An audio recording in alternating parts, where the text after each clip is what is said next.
Hey guys, this is Jam of jamonline.ph, and today we have here the Cherry Mobile Desire R7 Plus. So yes, we're gonna unbox and take a closer look on this smartphone. But first things first, let's talk about the specifications. So the Desire R7 Plus of the Cherry Mobile has a 5.5-inch HD IPS display. It has a MediaTek NT6737 processor.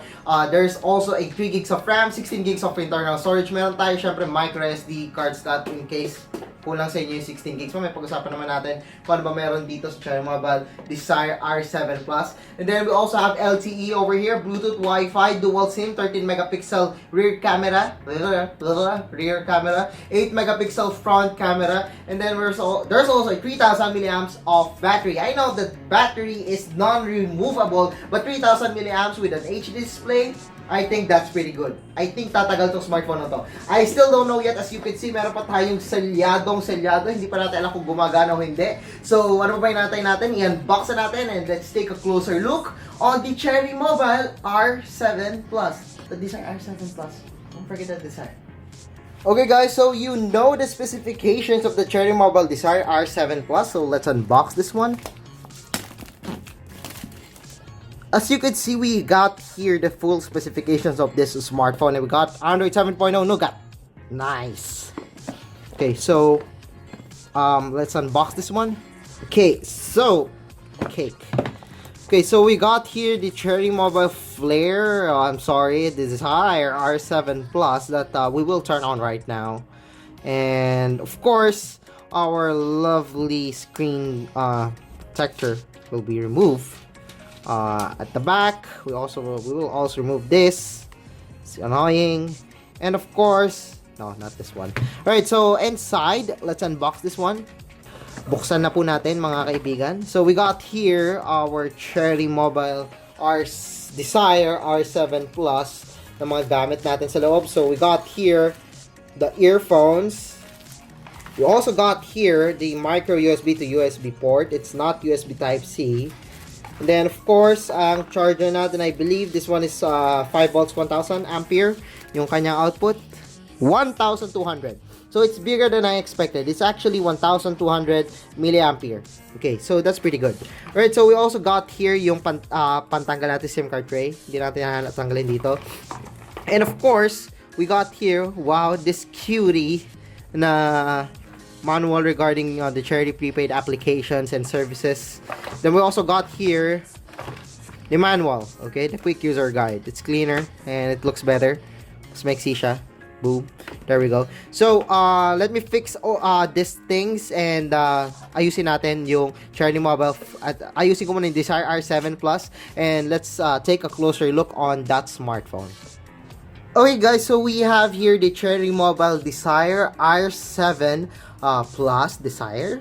Yes. And of course, we got your Android 7.0 Nougat and of course the 5.5-inch display. Unfortunately, it's only HD, but so far, kita nyo naman the viewing angles is pretty good, and actually, the display is really bright.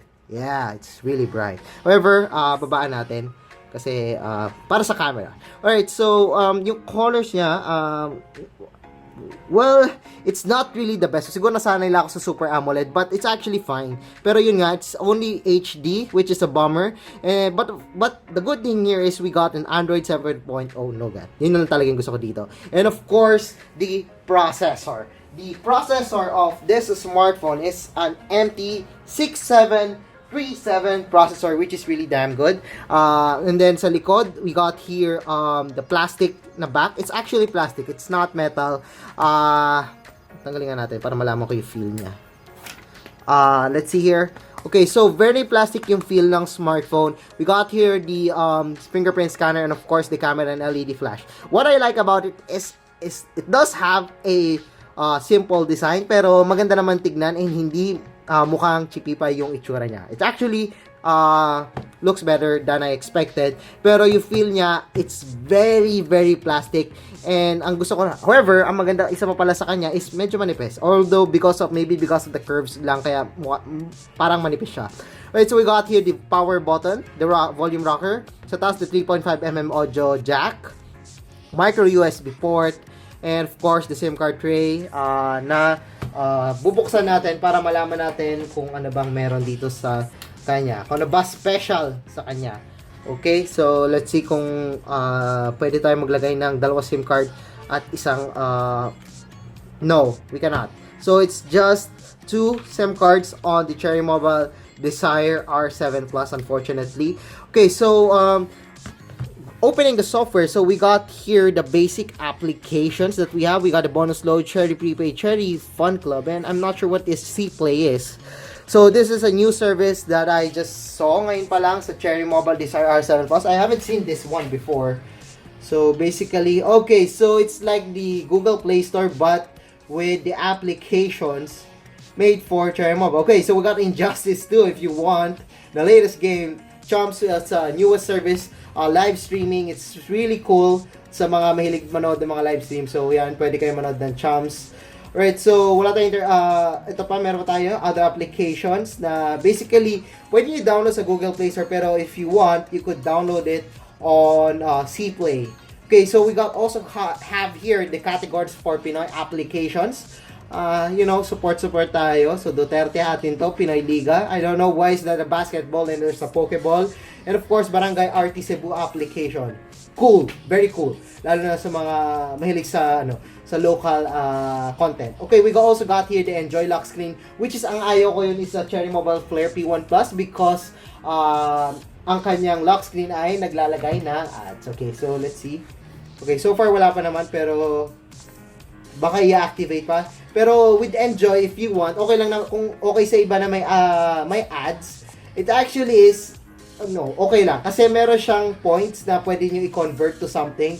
So, that's Enjoy. Then we also got here the Movie Club Plus that lets you watch movies for free and TV shows. We got here also FM Radio Info Center. It's basically yung lahat ng application and everything ng I'm sorry, the lahat ng news from the government, tweets and everything. So, yes, I think that's it for our short hands-on and unboxing of the Cherry Mobile Desire 7 Plus.